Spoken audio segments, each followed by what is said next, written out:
Good morning, everyone. I apologize for being so late. My computer decided to reboot and I was unable to control it. And so I'm very sorry I'm to be so late. I'm going to just say good morning on the chat.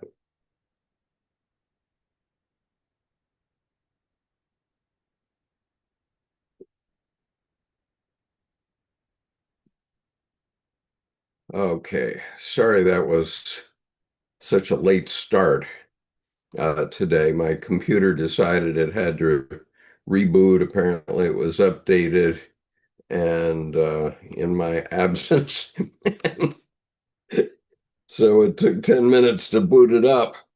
Uh, Not my favorite thing when that happens, but I hope some of you are still with me. And it appears that there are a few.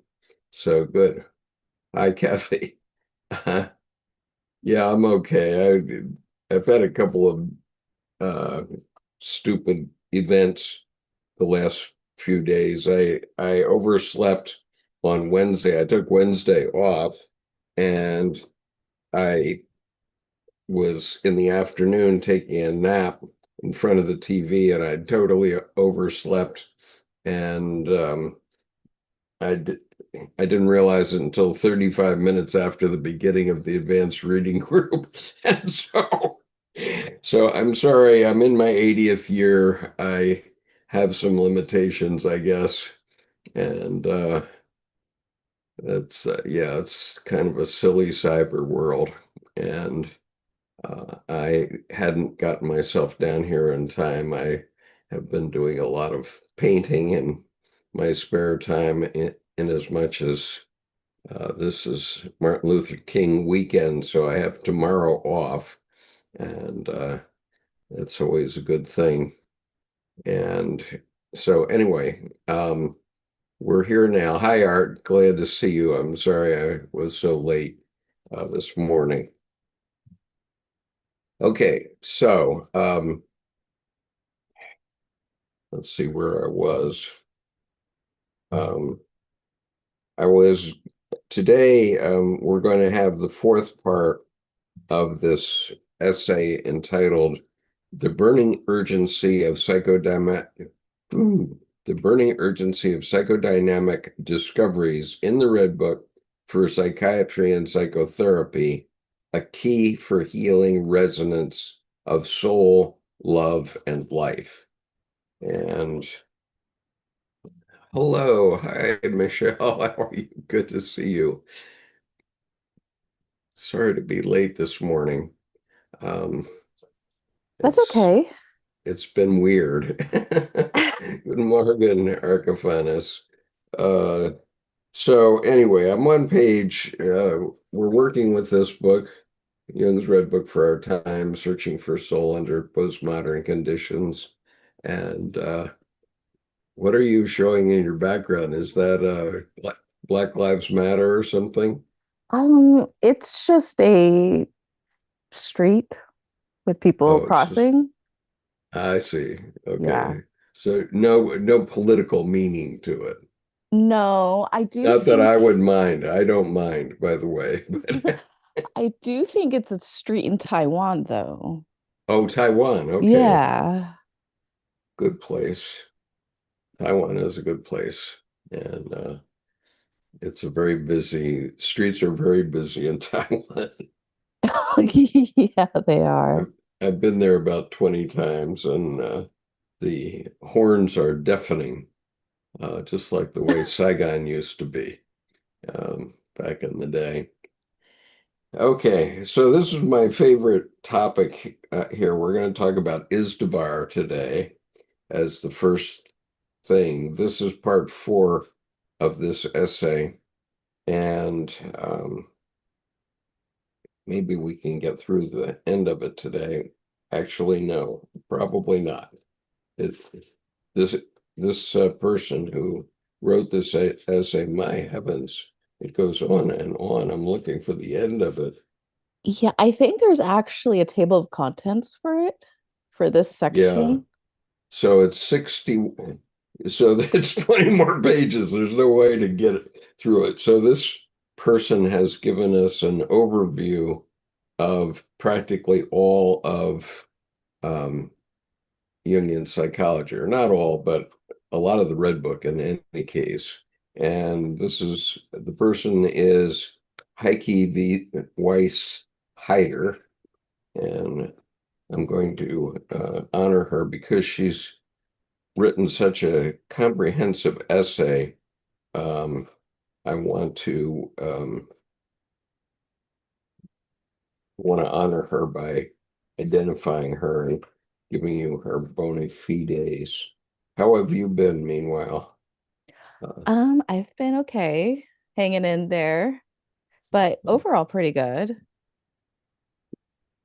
yeah, no, How have you been? Oh, you said that you've had a crazy week.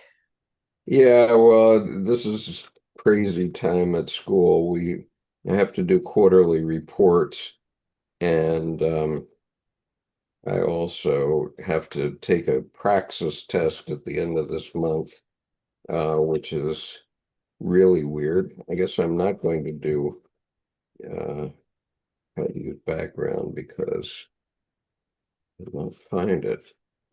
I had it before, I'm pretty sure.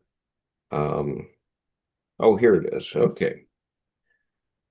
Heidi Weiss Heider received her doctorate in medicine in Germany at Johann Wolfgang Goethe's University in Frankfurt and Aachen in 1980 to 87, specialization in psychiatry in Belgium through 1993 at University Libre de Bruxelles, parallel to training analysis with focus.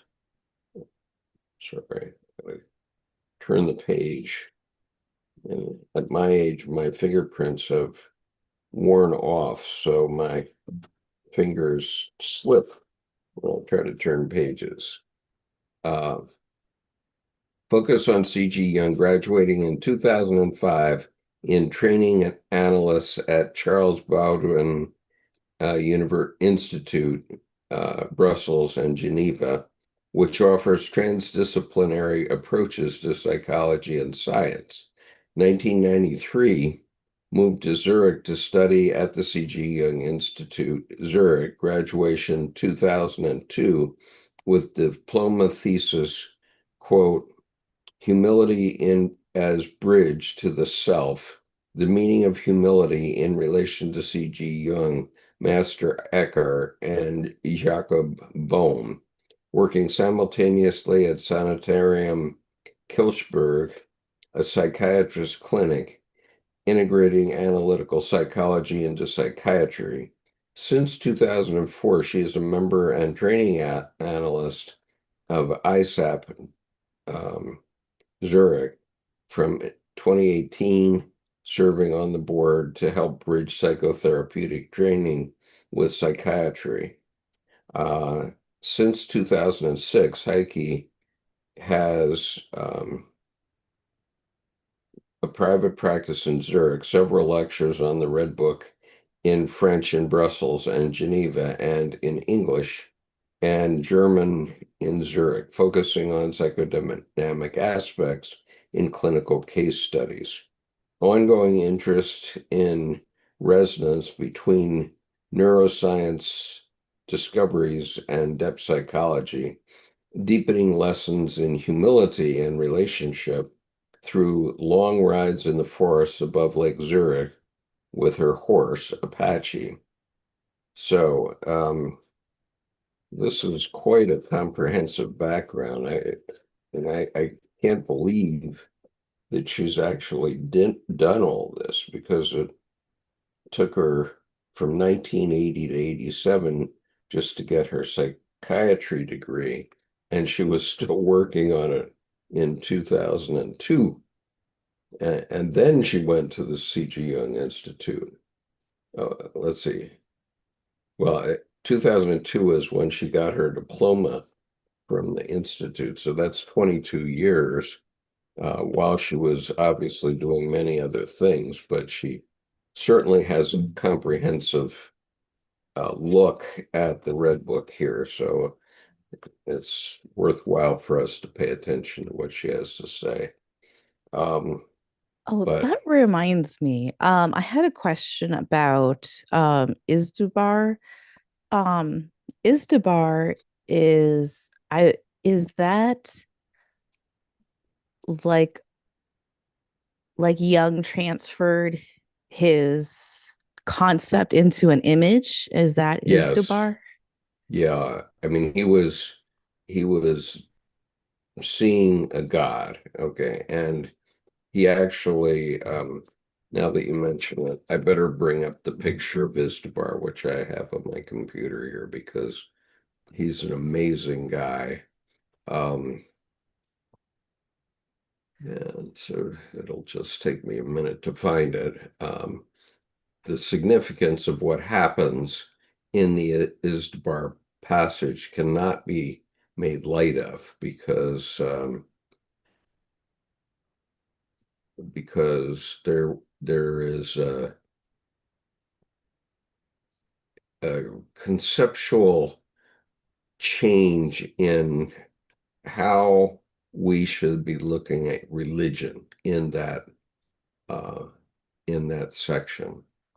Let me just see somewhere. Oh, here he is. Okay. All right. So I'm going to share this image that does appear in the Red Book. And so you are correct in the sense that he not only saw it, but painted it. And so here's Istabar. And you have to pay attention because down here at the bottom, under the heels of his feet, is Jung himself. So this fellow that's on his knees looking up at Istabar, that's his imagination of what he was.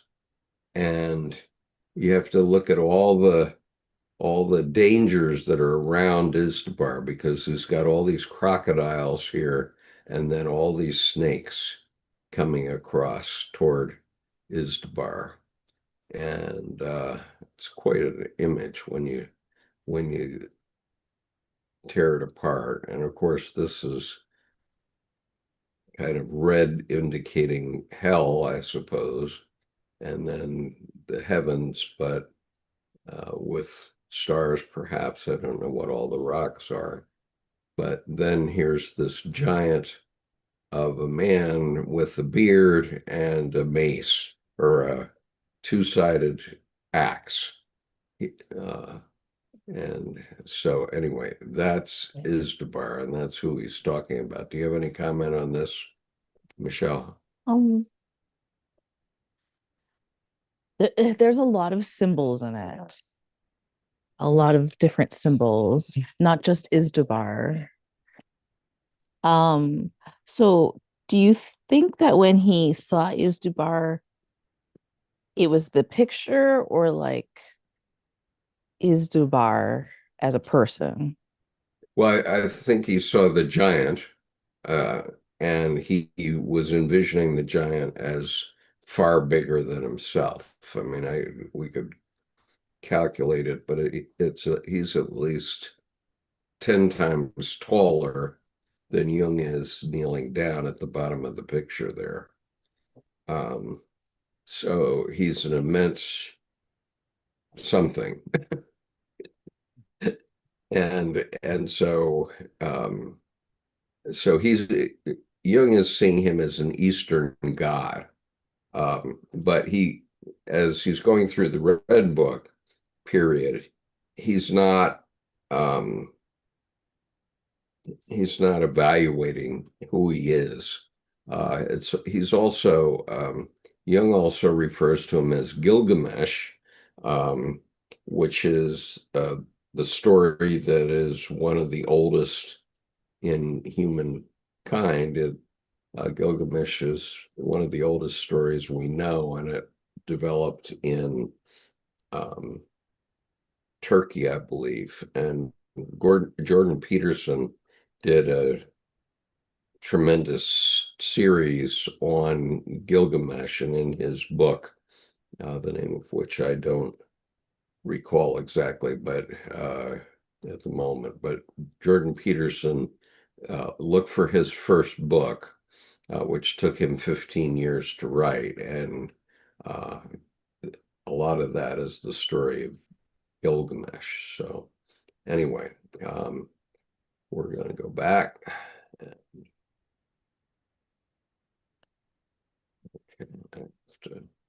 I like learning about the old stories, like the oldest stories, because once I read them, um I could see where Disney takes a lot of steals a lot of images and plot lines from those stories. So Yeah, I think it's very interesting. yeah. Kathy Karras says Jordan Peterson is quite unwell, and he has been unwell for about a decade now, a long time. He was walking on water in the world, uh, and uh, and then I don't know, his shadow got the better of him somehow, and he first went to Russia for treatment because he couldn't get treatment in Canada. He's a Canadian, and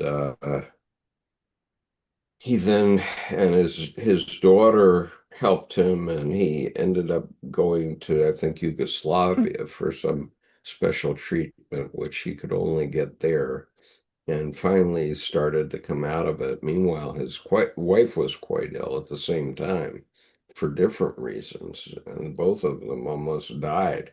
But then Jordan started to come out of it. He lost his tenure at the University of Toronto and just began creating his own university. And lately, I haven't heard anything about that. But anyway, uh,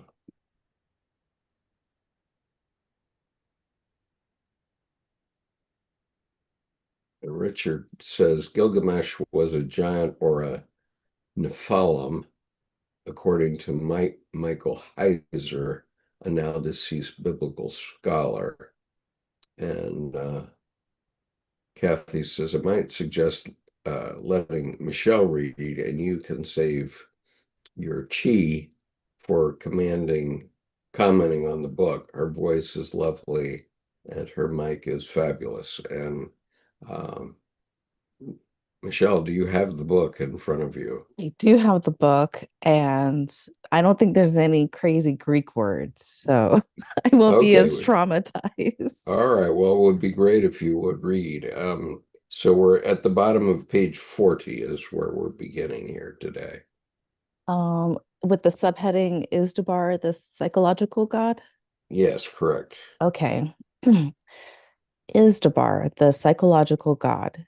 In the encounter of the giant Izdubar, Jung is confronted with a disproportionate desire of power to become conscious, and he must let go of it.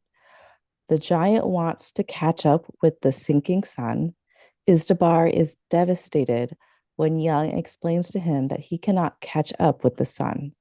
Jung feels compassion for him because he sees that in essence, Izdubar is blind to the futility of his efforts. Excessive longing and tempestuous driveness to capture the Drivenness.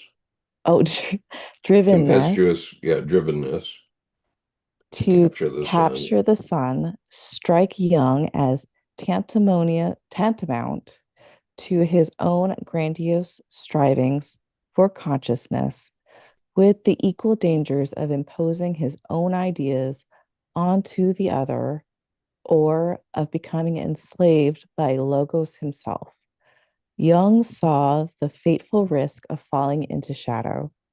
Seeking to help Izdubar out of love, Jung's imagination takes him as a fantasy, not really real, but as a symbolic figure. Jung embraces Izdubar, shrinking him, and encloses him in an egg.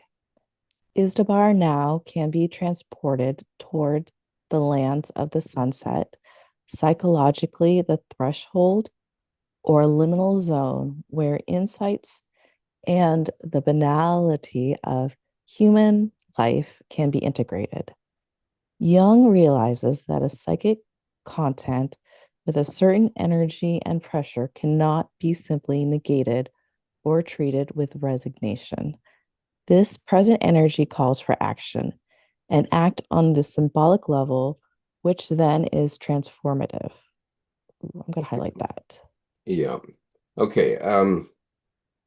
I think what uh got her name again. I think what Dr. Hyder has done here is conflate quite a bit of what she has learned through her um, great erudition. Um, she's obviously studied these materials very heavily, and I think she sort of skips ahead and sort of gives a psychiatric psychological overview. But I don't think that's what was going on for Jung um, when he was going through these visions. He was writing it down as fast as he could. Um, I certainly don't think he had done all this analysis that Dr. Uh, once more, I'm going to look at her name. I'm sorry, I think you said started with an Hyder, H. Hyder, Dr. Hyder, um, or Dr. Weiss Hyder. Um, obviously she's a very widely studied psychiatrist, psychologist, and a master psychiatrist in her own right since 1980 or since 87, I guess, when she completed her medical school. And then she went on and studied Jung very deeply and got a diploma from the CG Jung Institute in 2002. So she was studying it straight on pretty much for 22 years. And I think she's quite a bit ahead of us, unfortunately, uh, ahead of the rest of us.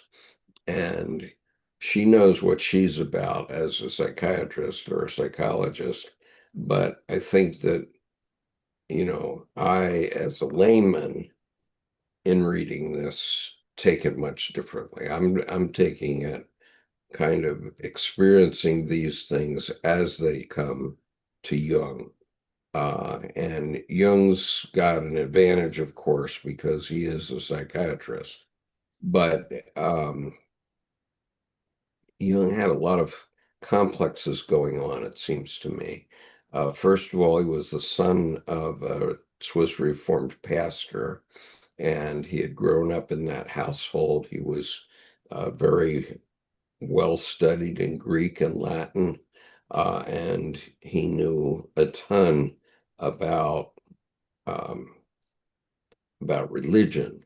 And he had uh, as memories, dreams, reflections reflects, he had this incredible dream when he was 11 years old, where God defecated on the Cathedral of Basel. And so he had been, so from the time he was 11 to now, at this time when he's having this experience, which is he's about 38 or 39, and made psychiatrist with about 10 years experience at the Bergholzli. He but he doesn't know where this is going. I mean, yeah, in the in 100 years of study of Jung and all kinds of chewing on his material, not only by him but by the rest of us, um, we can say these things that Dr. Wiesheider says, but um, but I want to take a step back, and I want to try to put myself in the shoes of Carl Jung at the time he was having this vision. Okay, because it came to him spontaneously. All these visions came to him spontaneously. He didn't plan it out. He didn't say, well, okay, today I'm going to have a vision about Istvar. Not at all. I mean, he just went into his act of imagination, and this is what on this particular day um, emerged. Now, what's happening in the vision? Um, Istvar is this all-powerful creature, a god. He's an Eastern god. Jung calls him an Eastern god, and Jung kneels down, as you saw from the image, kneels down in front of him and says to him, "Please don't kill me. You could kill me easily." You know, as we said, he was 10 times bigger than Jung in height, and maybe a lot bigger than that in weight. And so, from Jung's perspective, he's just a gnat in front of in front of this creature, and he he gets Istvar in a conversation. And so Istvar is chasing the sun.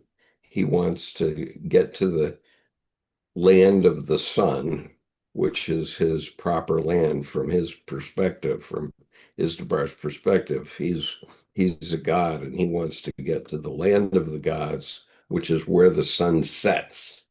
And he's headed west, and he runs out into Jung, and Jung tells him a fact of life, that he's never going to catch the sun, that the sun is 93 million miles away from the earth, and he's never going to get there. Um, and so Istvar starts to be crushed by this, starts to realize that it isn't possible to do these things, and that maybe he isn't all powerful. And gradually, through the conversation in the Red Book, Istvar gets sicker and sicker, because Jung is telling him the facts of life in the West, as opposed to what might be believed in Eastern religion. And Istvar doesn't really represent any specific Eastern religion, because I don't remember this creature in any religion that I've ever studied. I Um, think in the Bible, like in the Old Testament, they have described angels as being like giant mhm. creatures. Well, and there was also a time of giants in the Bible, it seems to me. Like in Genesis, was a time of giants, and they all died because for this or that reason. I don't remember offhand, but um, they all died. And and so Jung, in dealing with Istvar, is talking to him very matter-of-factly in his active imagination. He's imagining this creature, and as he's talking, Istvar is getting sicker and sicker. And because he's based as an imaginative imaginary object, he's getting sicker and sicker, because the assumptions that created him in Jung's mind are being shot down one after another. Okay, and Like when Nietzsche says God is dead and we we're we have killed him. Right, yeah. right. God is dead, and we have killed him. Um, and this is exactly the same sort of situation. It's really an interesting passage in both the Red Book and the Black Books. They're slightly different, but there are a lot of great footnotes in the Black Books about this Istvar passage, because Jung is in an active imagination, but he's bringing into it rationality. Okay. And so when he says, boy, you're never going to get to the sun, because we know in the West that it's 93 million miles away, for Izdubar, that's poison because Izdubar is a figment of imagination, a fantasy. And um Like and, and like treating God like Santa Claus. Like you know, something like that, that you know, neither God nor Santa Claus actually exists in the physical world. Okay. Unless you can go back before the Big Bang and somehow find a God. But short of that, and the Big Bang's 13.8 billion light years ago. And so you'd have to be able to get back to that point in order to find out what created the Big Bang. We don't know. But um, we know that everything in the universe that we can see exists, and we can't see anything because there's a lot of dark energy and dark matter in the universe that we still can't explain. We can only explain about 5% of what the things that we can see um, in real life. And so what happens here is that Jung has the realization that Izdubar is a fantasy. And and there's this very funny exchange that happens where Izdubar kind of passes out in front of the fire. Jung makes a fire to keep him warm overnight because Izdubar has passed out with the knowledge of all these facts that have been laid on to him, and he's in. Izdubar says, you're making me sick with all these facts, and he gets sicker and sicker and sicker. And in the morning, um, in the morning, Jung says, well, in point of fact, Izdubar, you're a fantasy. And so, can you accept that? If you can accept that you are a fantasy, that may heal you. And Istabar says, would it help? Would it help for me to acknowledge that I'm a fantasy? I don't know. I mean, and Jung says, well, yes, I think it can. And if you come with me back to Zurich, there are many people in my group who can help heal you. And and so Jung then, in his imagination, now in Jung's fantasy, Jung shrinks Izdubar down and actually places him in an egg and um, puts him in his pocket and walks over the Alps to Zurich, carrying Izdubar in the egg. So in his fantasy, this is what's happening. The Izdubar shrunk down and he's in the egg. Now there's another picture, and I don't remember where it is, but it's a little later in the Red Book, and it shows Izdubar coming out of the egg the next day and the broken egg. Let me look for that image because it's a very uh, poignant picture, if I can find it quickly. It won't take too long here. Oh, here we go. I think this is it. Okay, yeah, this is the one. All right, so I'm going to share with you another image that appears in the Red Book right after the image of Izdubar. Okay, so here is Jung. Again, he's on his knees praying to the god. Here's the broken egg on the floor. And here is Istabar, his energy crashing out of the egg, having arrived in Zurich. And so this is, if you can imagine this, so it's a sequence. Jung sees Izdubar, he has the conversation with Izdubar. He talks to Izdubar about accepting the fact that he's a fantasy. And then in the fantasy, he shrinks him down, puts him in an egg. Then he goes to Zurich, where people can understand the significance of Izdubar being a fantasy. And he somehow the egg cracks and Jung is um, praying to all the power that's in his fantasy. I mean, think of the creative energy that's expressed in this picture. It's just phenomenal. Um, so do you have a Oh, comment? it's sort of like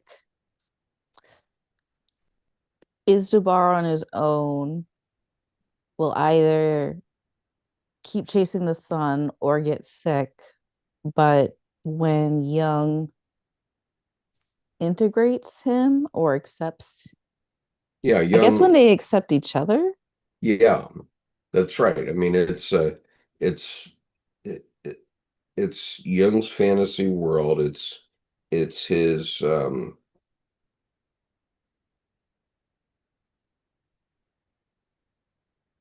not his illogical side, but his fantasy side. The opposite of rational is irrational. So Jung's irrational side comes to Izdubar's help, saves him because he realizes that Izdubar is real energy. Izdubar is real.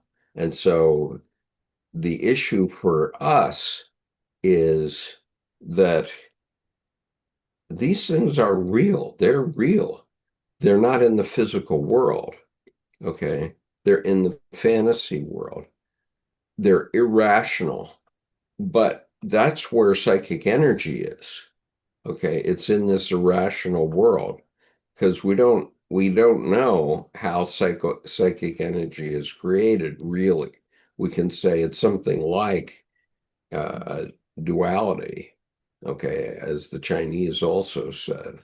They see the opposites of a spectrum and they're imagining a duality that the energy is created by the duality.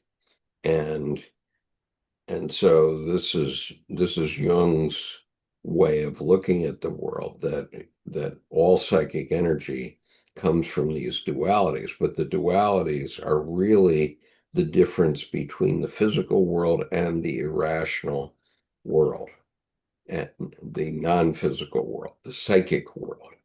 But just because they're psychic doesn't mean they're not real. And this is what he says in answer to Job. I believe the psyche is real. He says that explicitly in answer to Job. And so the answer is, and so this is kind of the moment, the turning point in Jung's whole psychology is this experience with Izdubar, because he has this aha moment that's represented by that egg opening up, and boom, here's all this psychic energy coming out of the egg, because that's where Izdubar was for that period of time. And and Jung even says, there was a broken eggshell in my office when I came out of the active imagination. There was a broken eggshell in my office on the floor. So he's still imagining that, right? It's not Mhm. physically there, but as he's coming out, he's still seeing it there. Okay. I guess like what's happening in the world, like the psychic energy, like we Yeah. don't see it, and people just want to say, let's return to common sense. Yeah, common sense and logic, and this is what science can prove, blah blah blah blah blah blah blah. But that's not all that science can prove because Jung was a scientist, and at this moment he realizes that he can manipulate the psyche, right? Because he takes part in this process of Izdubar shrinking down and getting put inside the egg and then emerging when he's back in Zurich, where he can talk about it with his colleagues and they can expand the meaning of it over the next century, over the last century, up to the point of this. Um, there's been a lot of writing about it, not only by Jung himself, but by all these other people.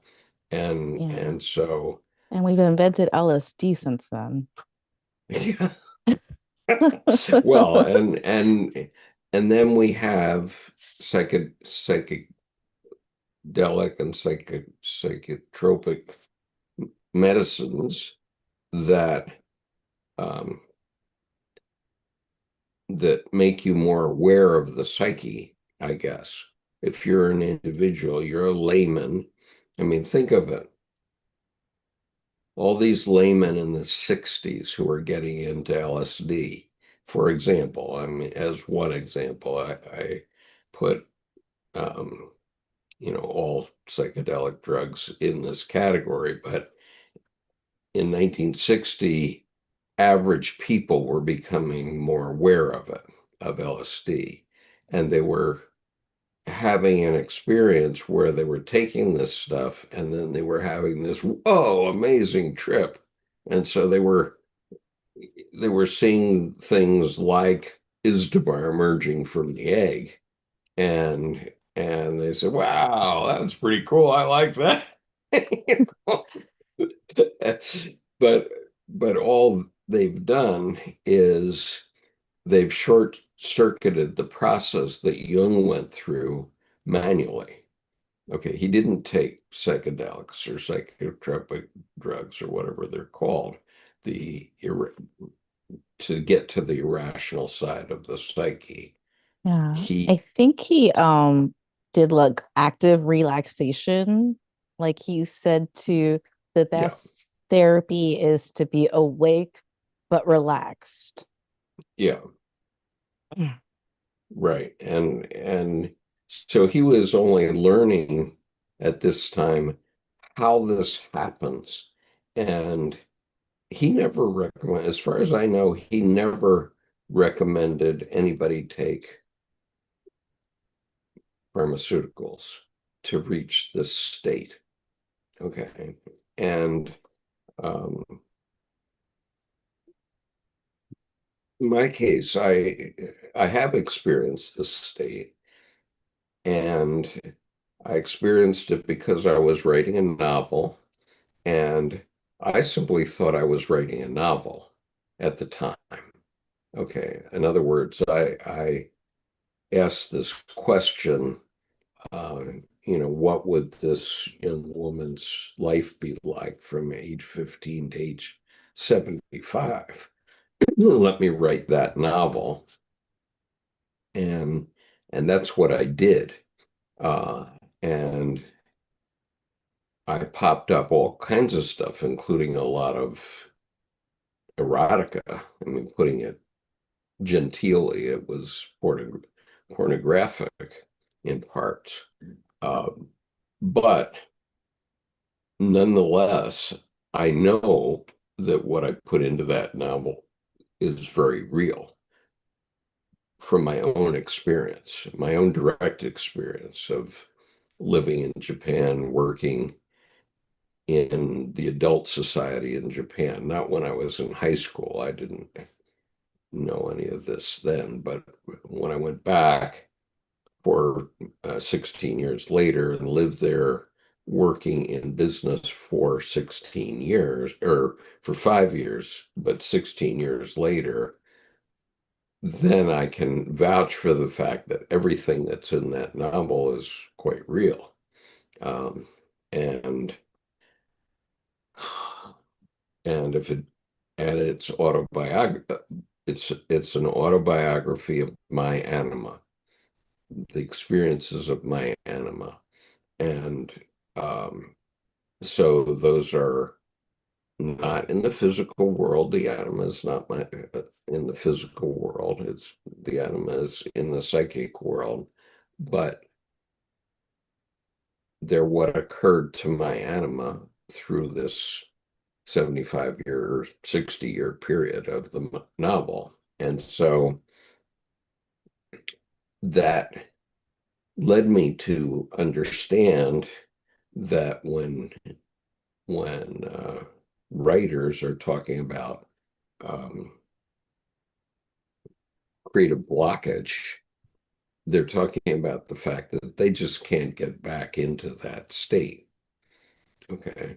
But I got into that state every morning because my psyche, when I go to sleep, and it happens to all of us, we have dreams and our psyche is active and messages are coming up from the psyche that we toss off in the morning. Mostly people don't write down their dreams, and so mostly, and so you forget about it in the morning. But for me, I was consciously and intentionally, I didn't know at the time why, but every morning the heroine of my novel was coming to my bedside and literally waking me up at 6 a.m.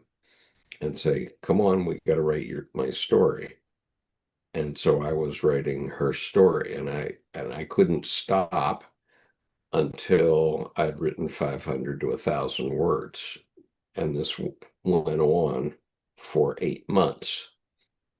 And there was no stopping it. It's not a question of stopping it. Once I tapped into it, um, it was happening. And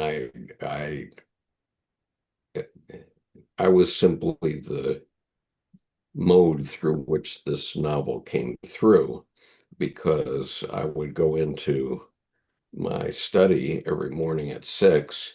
I would turn my computer on and turn the luminosity of it way down so that I could almost not see the screen. And I would put my hands on the keyboard, and I have no recollection of typing the words. I simply saw the novel emerge in front of my eyes, or in front of my consciousness, let's say. Like a And movie? like a movie, exactly like a movie. And but it was coming from me spontaneously. It wasn't a movie I had ever seen at all. And um, I had I had some structure, in the sense that at the time I was reading Women Who Run with the Wolves, um, by Clarissa Pinkola Estes. And Clarissa, in chapter 3 of this book, she gives us a story called Vasilisa the Wise. And after that story, she um, talks about the 9 steps that a woman has to go through for individuation, that a woman goes through, the development of her uh, intuition. Now, for me, ironically, and maybe I've this is, seen that talk. I think I even emailed it to you once. the steps in women's individuation. And Right. I remember the part about there was something about ants and helping Oh yeah, the yeah, yeah. woman take things apart and analyze it. So Right, right, right. Yep, basically, that's like what. rational discernment. That's what Yeah, I got out of it. right. So I Which, was, yeah. yeah, so I was using those steps, not specifically the story of the steps, but what the steps were, including that work with the ants and discernment. I was incorporating those steps in my novel consciously. Okay. And so, but you'd never know it by reading Vasilisa the Wise and then reading my novel. You would never know that I had done that. That reminds me one more thing. I watched Stranger Things. It's amazing. And Oh in yeah. this latest season, there's this character, Holly, and she's given a small doll and she puts it on a necklace Hmm. and like it helps her deal with Vecna in the other world. And I just thought it was cool because I was like, because I have a doll too, and my doll is really small. Right. And of course, Mako in my novel, Mako is given a doll as well, and takes that doll as the thing that will open up her psychology, her intuition. Um, and I thought so that was all cool in Stranger Things. I was like, oh wow. so what tell me about Stranger Things for a minute, because I've been hearing about it a lot, but I haven't looked at it It's yet. like the government or opens a portal into a another dimension and somehow they get this goo from the other dimension and this kid gets infected with the goo and he turns into um this creature with the help of this otherworld entity. They like merge with like all these tentacles and snakes and they're in the other world and they want to bring the worlds together, this world and that world.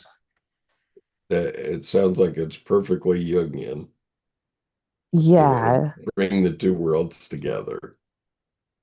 Cool. it's really cool. But yeah, when Holly was given the doll by her brother, I was like, oh, that's just like Mako and me. Yeah, interesting.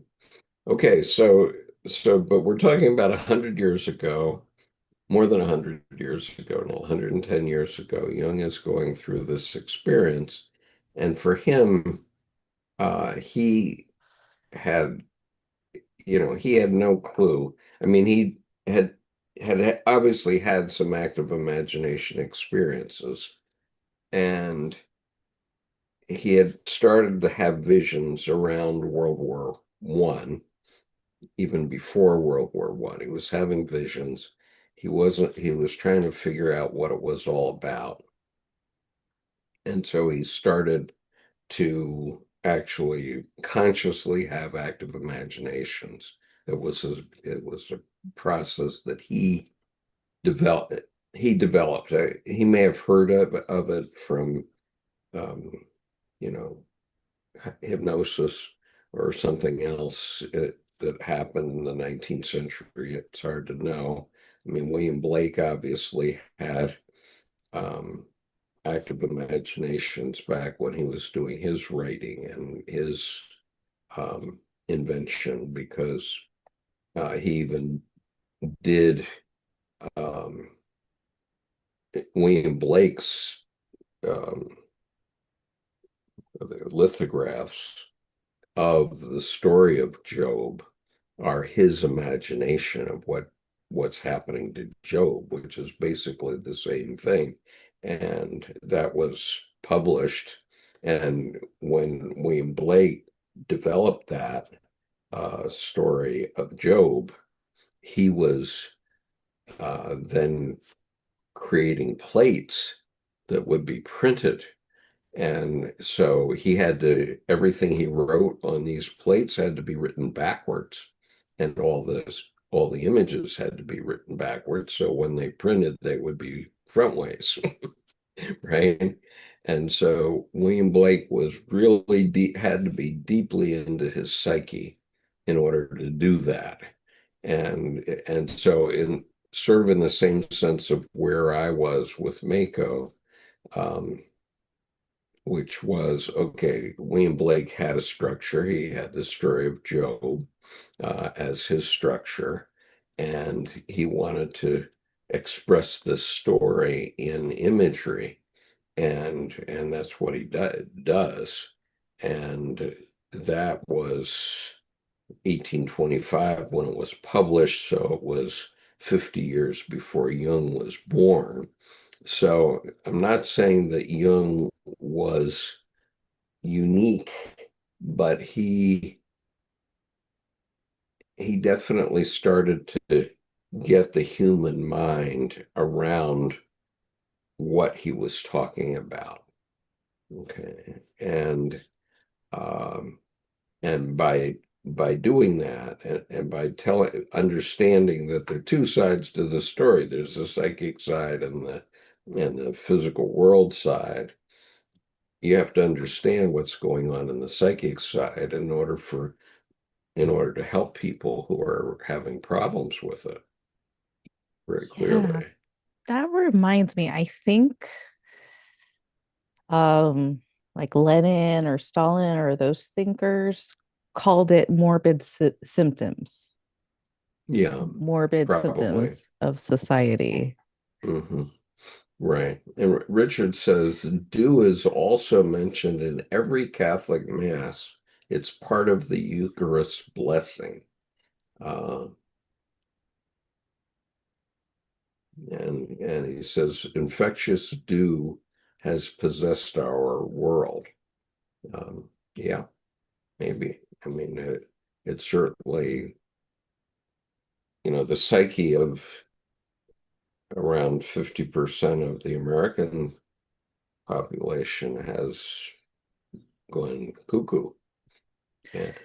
Yeah, like Trump is a symptom. He's Yep. not an aberration or an accident.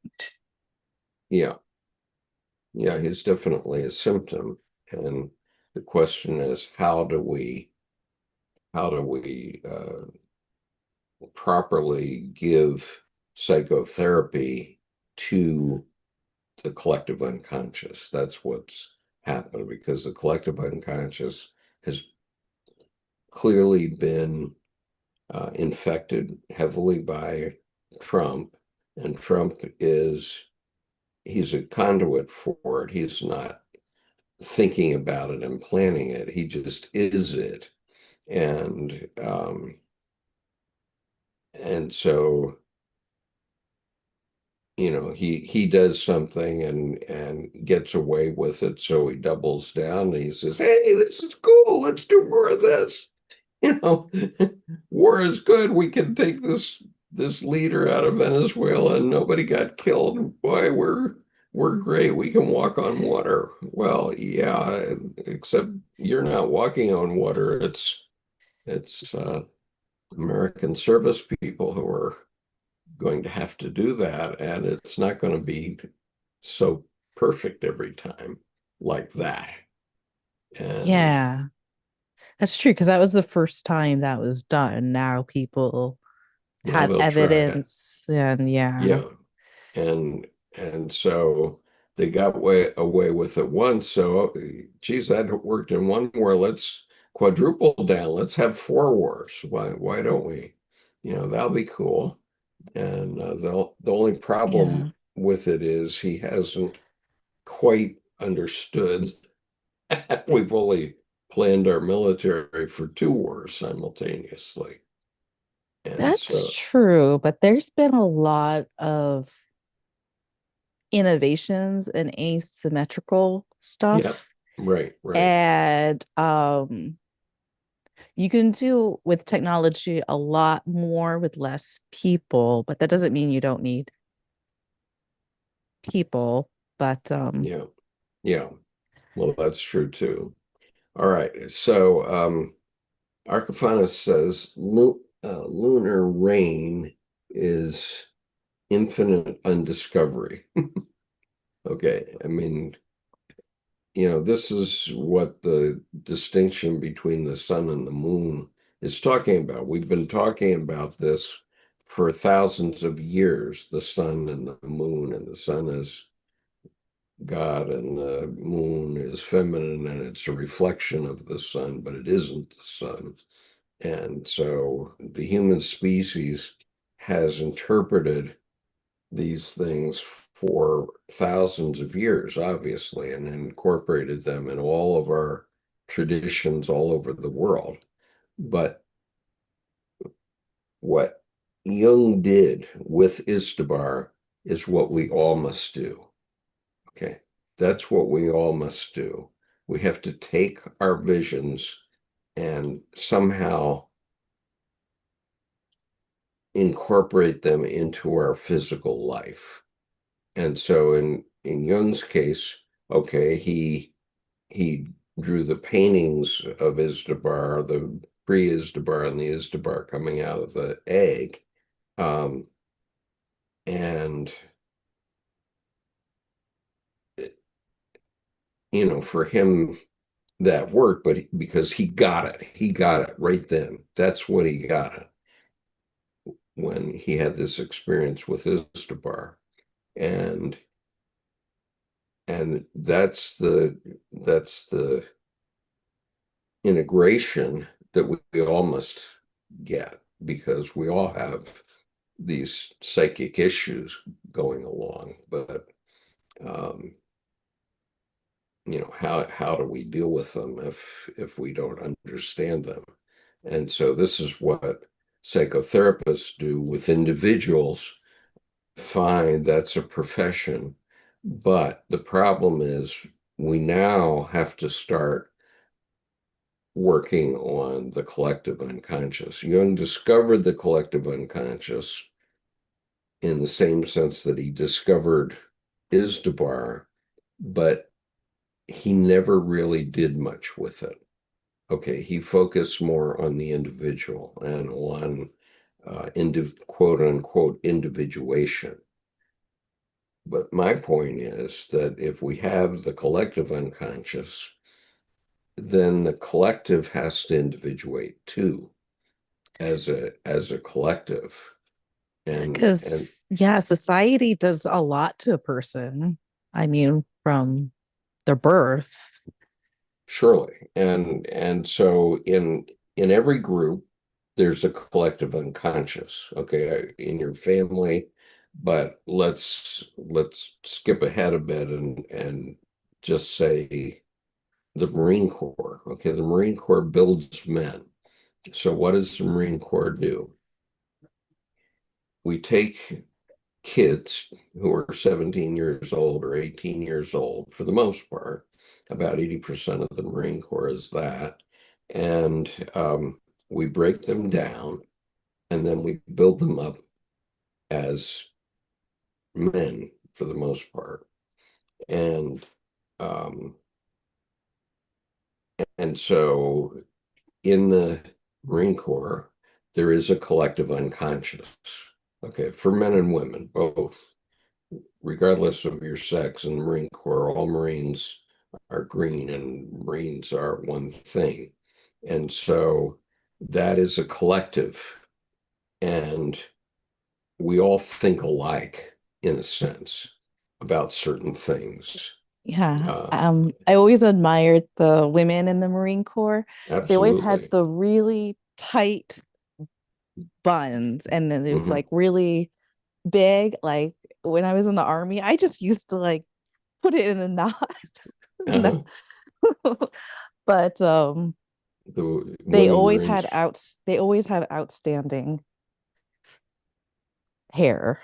yeah. And so, but aside from that,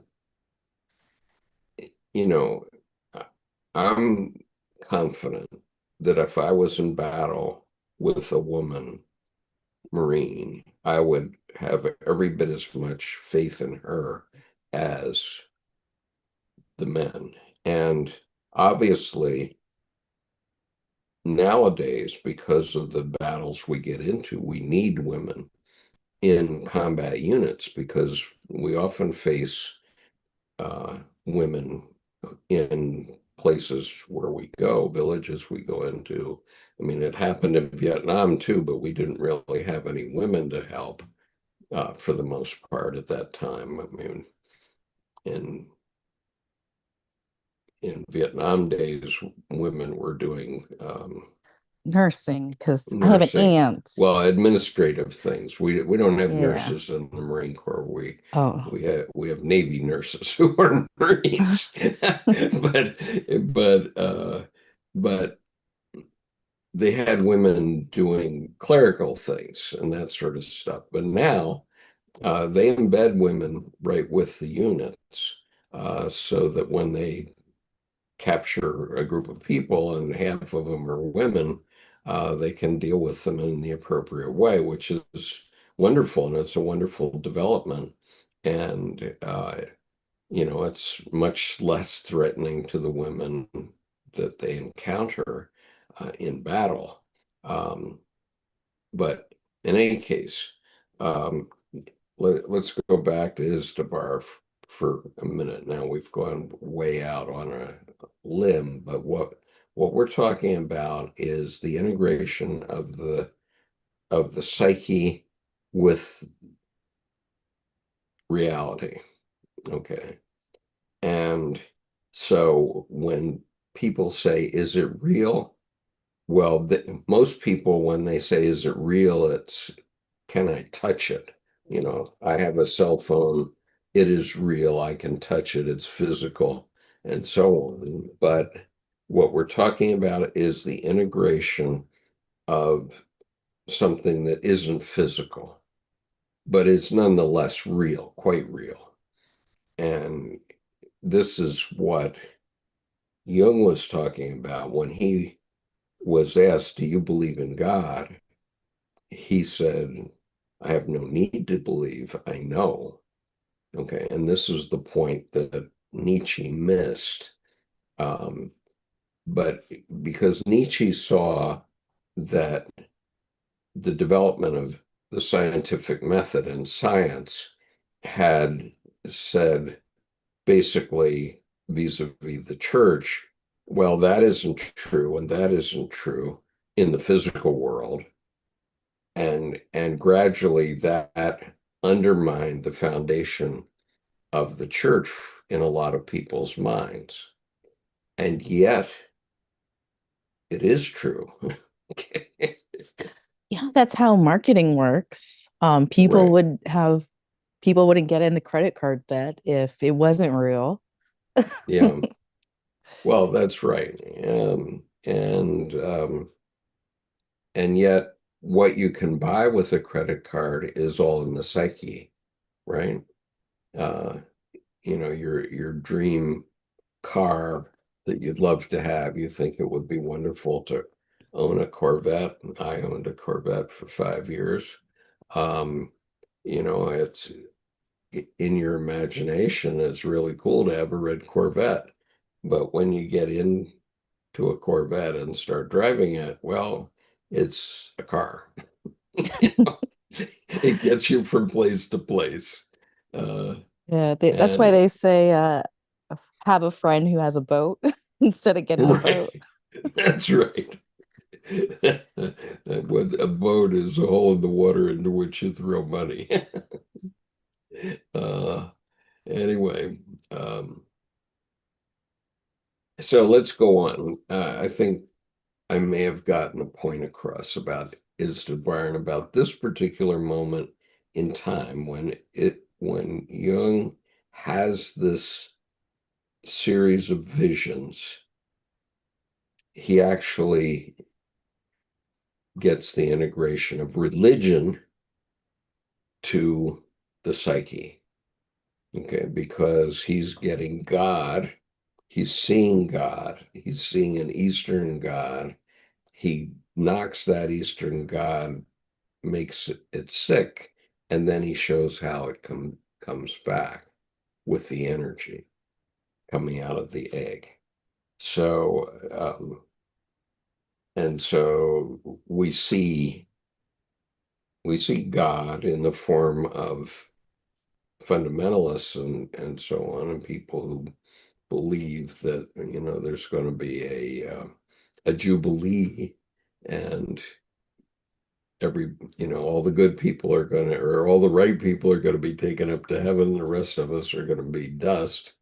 Uh, Yeah, retribution. right.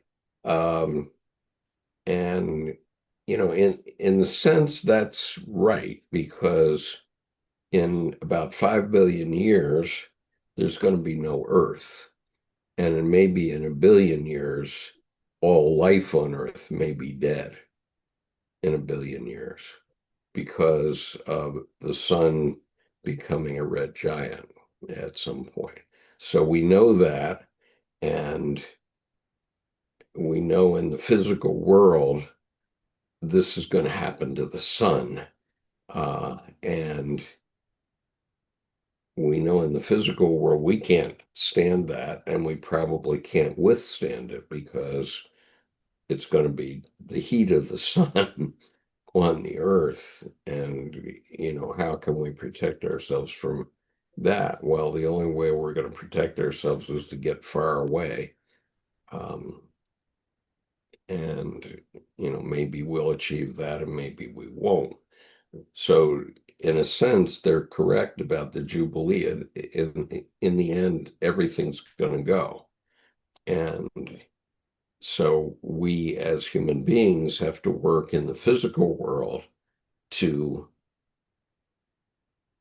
deal with what we know is coming in the psychic world. We can imagine what it would be like to have the sun suddenly um, get double in size, and therefore our heat cook up and so on. And I guess it'll be a lot bigger than that.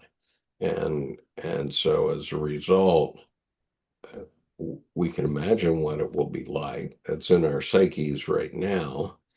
We can't touch it, but we can imagine it. But now we have to integrate what we know can happen, what we fantasize can happen with what we can physically do. And the question is, can humanity be saved at all? Okay, can Yeah. human life and what other creatures have to go with us, that if we can leave this planet, if we find a way to leave this planet, what of the 8 billion species on the earth, plants and animals, do we have to take with us? That's a question. That's a real question. And if we're going to take them with us, are we going to take giraffes? And if so, what is their contribution? Okay, humans can contribute um, consciousness. Okay, and we have to develop our consciousness further, but presumably a lion or a cow can't contribute greater consciousness. Okay, and Jung, he was talking about when he was in Africa, and for a period of time he was up on the side of this mountain, and every morning when the sun came up, he would get his camp stool out and he would go out and sit and just enjoy the experience of the sun coming up. And he could understand how primitive peoples must have enjoyed that. But then he says, and oh, by the way, there were baboons on the rocks up above them, that they were all coming out and enjoying the sun coming up too, in the same way that he was. That's pretty interesting. That is interesting. Yeah. And so somewhere between chimpanzees and us, um, we've got a different kind of consciousness, because for Yeah. for the for the baboon, it's pretty primitive. For Jung as a human being, well, it's just a good feeling that I like to do in the morning.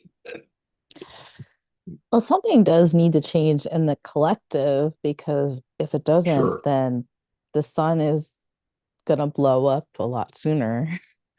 Yeah. And so we're cooked unless somehow we can get therapy to the collective. Okay, so what I was trying to get at with my discussion of the Marine Corps is that we become a collective, okay, but it's not a collective for everybody. But the point is that we are members of groups as town people, as state people, as national people. We're all members of different groups, and we have different ways of interacting with those groups that are unlike any other. Okay, if you go to another country, people act differently, and you notice that. Um, and but ultimately, the answer for humanity is that we all have to be interacting and have an acceptance in the collective that we're all more or less the same. And I mean, not perfectly the same, I guess, but um, in order to stop fighting over things that we shouldn't be fighting about, uh, we have to first get that the consciousness that we're interchangeable in terms of the individual is interchangeable with any other individual, more or less. I guess like if more people knew they had more power um individually, that would change the collective or do Yeah, something. exactly. And that's a stage that we'll have to go through, but it may take 10,000 years. Um, all right, so let's read the next section. I will read it. And so that's why I love the Iztabar thing, because I realize that this is the moment that Jung is actually seeing the integration of the psyche with the physical world. Okay, so working within the paradox. In the Red Book, Jung is taught to take the inner figures as real. Um, In the encounter with Iztabar, Jung realizes that by using the symbolic approach, another possibility for action opens up, a totally new, additional way to take care of a problem births in a new level of consciousness, a trick out of love. Jung encloses the figure in the maternal egg, which is at once a drastic action and a new step in the working with the psyche. Both approaches, real and symbolic, seem essential and complementary in the work with the psyche. They are both real and paradoxical, like the wave particle metaphor in the duality of quantum mechanics. Jung's capacity for a symbolic felt sense and action becomes more pronounced and evolves in the subsequent visions through further experience with his inner life. The development of this symbolic function is regularly observed in therapeutic processes. The development of this function, together with the transformation of the I, deepens the relationship with the self, again, through a refinement of emotions into a differentiated feeling capacity, consciousness, and connection with life gain breadth and depth. The encounter with Iztabar as the numinous other illustrates how an inner conflict brings transformation. in general, psychological conflicts tend to be avoided, denied, intellectualized, or repressed in modern life. They are manipulated from the outside in many so-called therapeutic approaches. The wisdom and potential for change that can emerge from conflict are not sufficiently witnessed, valued, or utilized in treatments. Emotions emerge out of conflicts, which are the first resource of realization of consciousness. Emotions are the precondition for knowledge in process and potential liberation from complexes. They appear to be decisive stages in forming subject, social brain, and social connections. Absolutely. Let's see here. So when we are saying, well, that isn't real, well, yes, it is. Yes, it is. That's the significance of it. So let me just go back a couple of your responses. Um,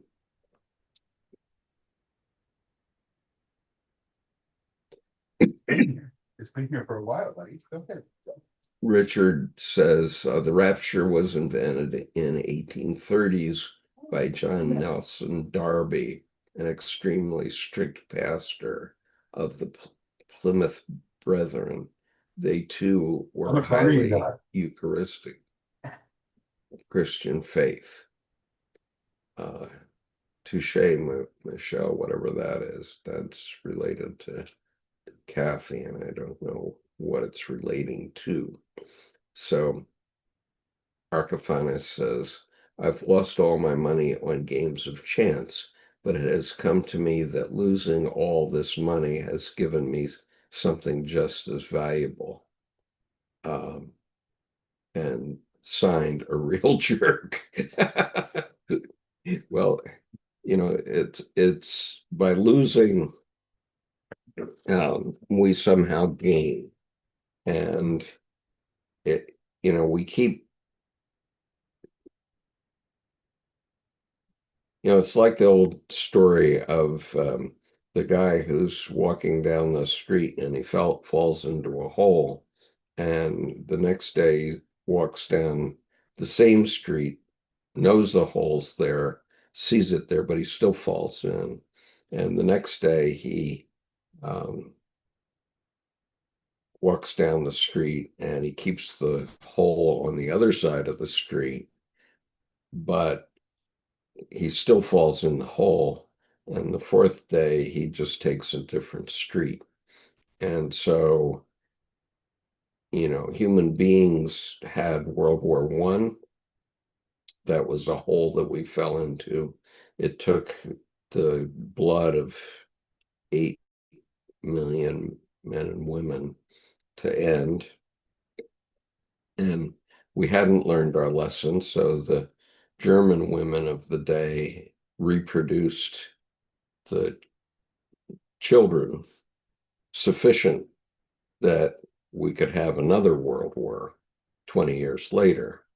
And or was it 30 years later? I guess it was 30 years later, 20 years later. And so we had another crop of young men, and we were going down that same rabbit hole, and we had to fight it out again. And then we had the Cold War, where we thought we could stay out of the hole, but at the moment we're back in the hole again. We thought we could avoid war. We've still avoided nuclear war. Maybe that's a good thing, I suppose. But the fact is, until now, we've avoided it. But there's still plenty of countries that are trying to walk down the same street and get nuclear weapons. And sooner or later, somebody's going to develop nuclear weapons and actually start to use them. That's the problem. And we have to wake up and see that it's just a repeating activity of the psyche, that we have to grow up and walk down a different street. We have to do away with nuclear weapons somehow. I'm not saying that's easy, and it's a process that is going to take decades. But ultimately, we have to stop using them or wipe ourselves out. And so, yeah, go ahead, That Michelle. reminds me, circling back to Jordan Peterson, and what he's going through, and the person going down the same street and falling into the same hole. They say self-knowledge is not enough. And I guess Jung is saying that with the emotions, like knowledge isn't enough. You have to use your emotions and go through it. Mm-hmm. And find out how painful it really is to lose a child or whatever it is. Yeah. Let's see. Well, I have to go now, but Okay. Thank bye you so much for everyone. being here. This was great. Oh, this is a really good Okay. topic.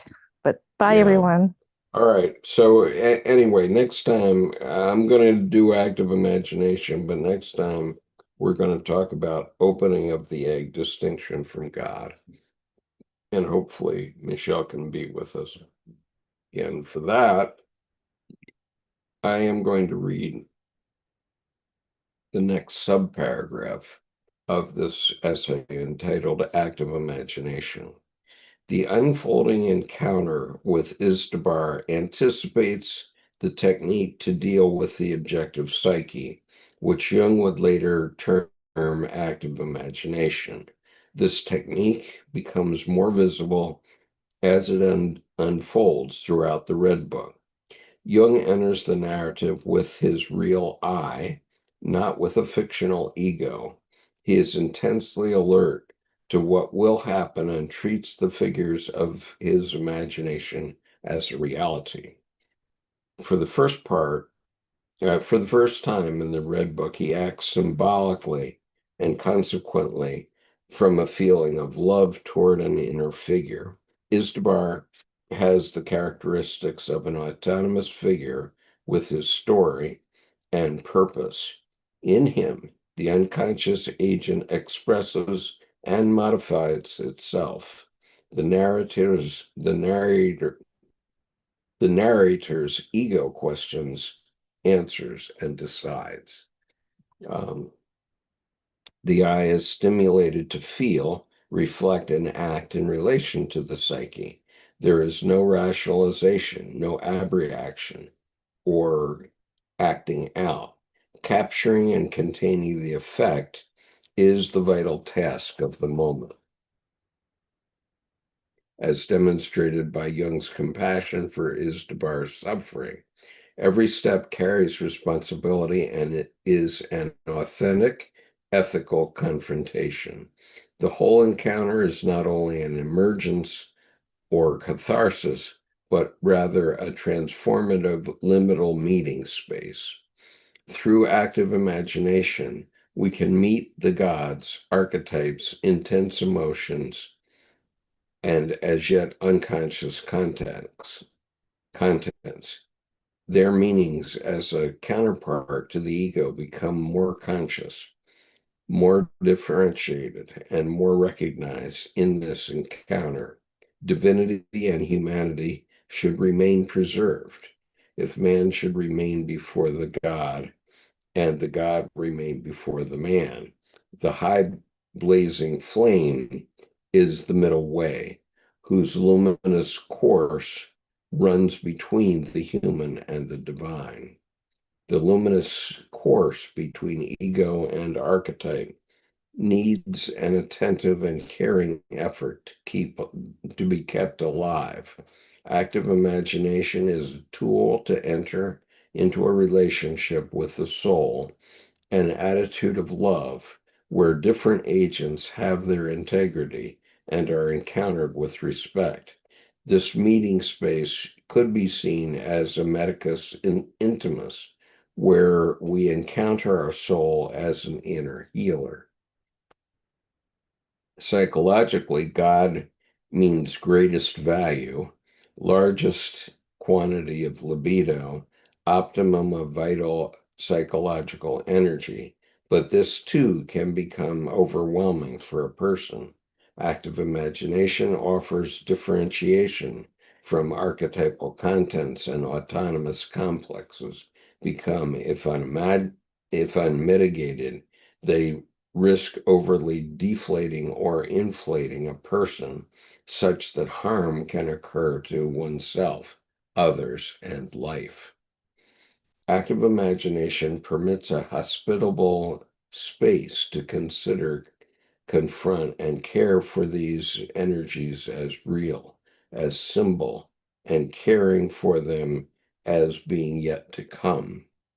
Caretaking in the active imagination helps Iztabar to exit the egg complete and healed, embodying a new attitude and vital renewal, progressively integrating itself into the conscious realm. Okay, I'm going to stop at that point. I think that it's very clear what Ms. Weiss Heider is trying to say here, and does say explicitly. And it's basically what all of us have to consider out of the Iztabar experience and in our own lives, that there are these forces that go on in our psyche. If we can use the active imagination technique, then we can interact with these forces and somehow adjust them or ask them to tone it down or something of that sort. So let's see.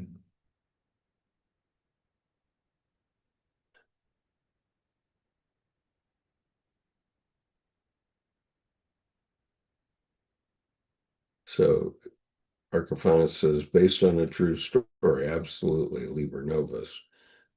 Humility is a sign of correct alchemy, says Richard.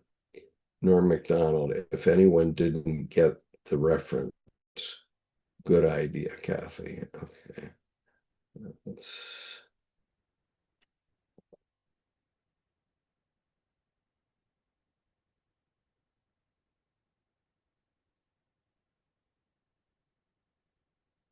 I'm just looking back for what Kathy's idea was. Okay.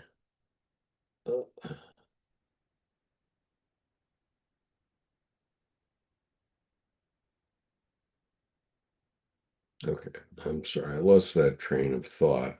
So I'm going to just leave it at that because I don't want to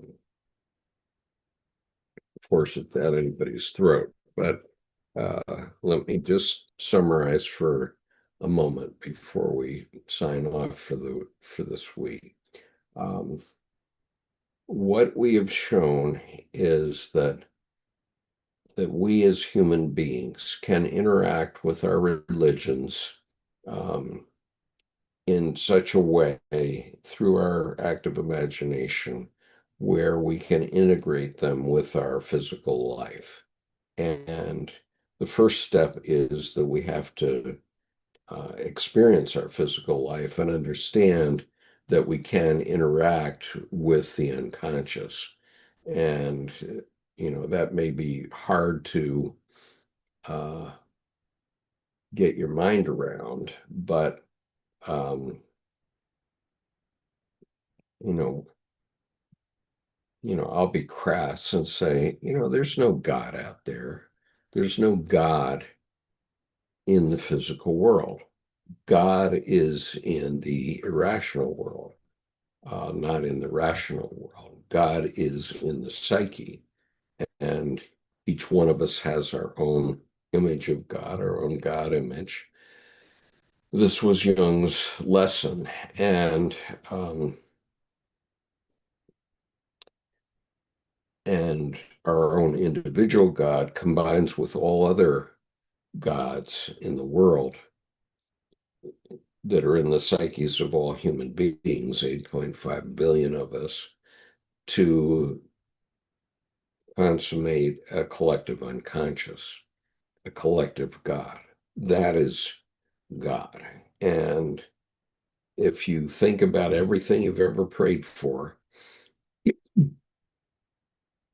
you're probably going to understand that that God that you were praying to is within your psyche. It's not within your physical world. If you didn't get what you were praying for, probably you shouldn't have it, or it was something that was beyond your reach at the time. And so, anyway, I hope this has been useful. And I'm going to sign off at this point and wish you all peace. And Archifanus says, Jesus said, if those who lead you say to you, see, the kingdom is in the sky, then the birds of the sky will precede you. If they say to you, it is in the sea, then the fish will precede you. And rather, the kingdom is inside of you and it is outside of you. When you come to know yourselves, then you will become known and you will realize that it is you who are the sons of the living Father. And if you will not know yourselves, you dwell in poverty, and it is you who are that poverty. Good points. This is actually the topic of the essay or the speech that I gave on October 19th, 2019 at Unity by the Bay. You can find that talk on this YouTube channel. Go to the homepage of the YouTube channel, and it's called Finding the Living God, because the living God is within you and within all of us. We all represent a piece of it. Um, and and that is an all-powerful God, because we've now created a way to destroy all living things on this planet. And so there's nothing more powerful than that, I guess. So anyway, uh,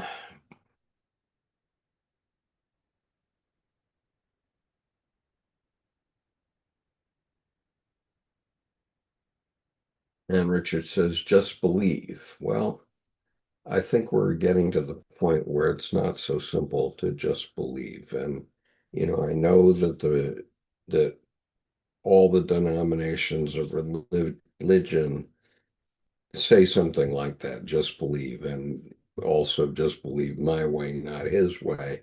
And oh, by the way, let's fight over it, whose way is right, because you'll never answer that question. And um,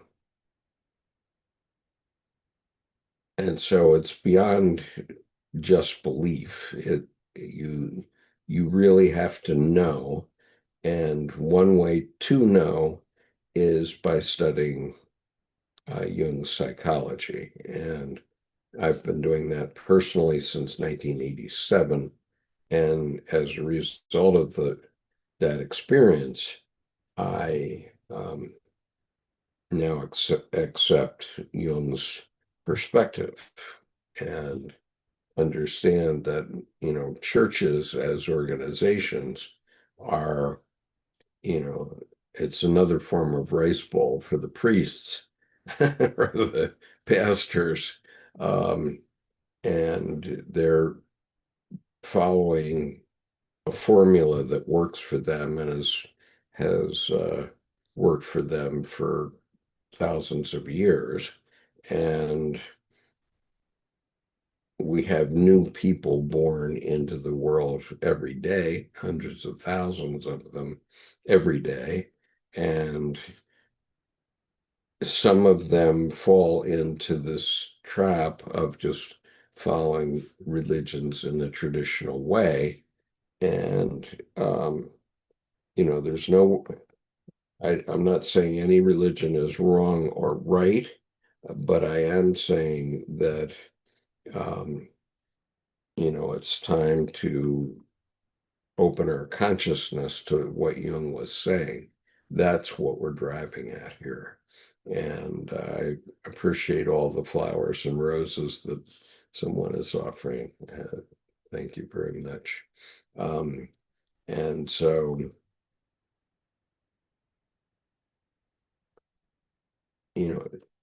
churches and religions can continue to exist because we have new human beings who know nothing coming into the world every day, and we have to educate them.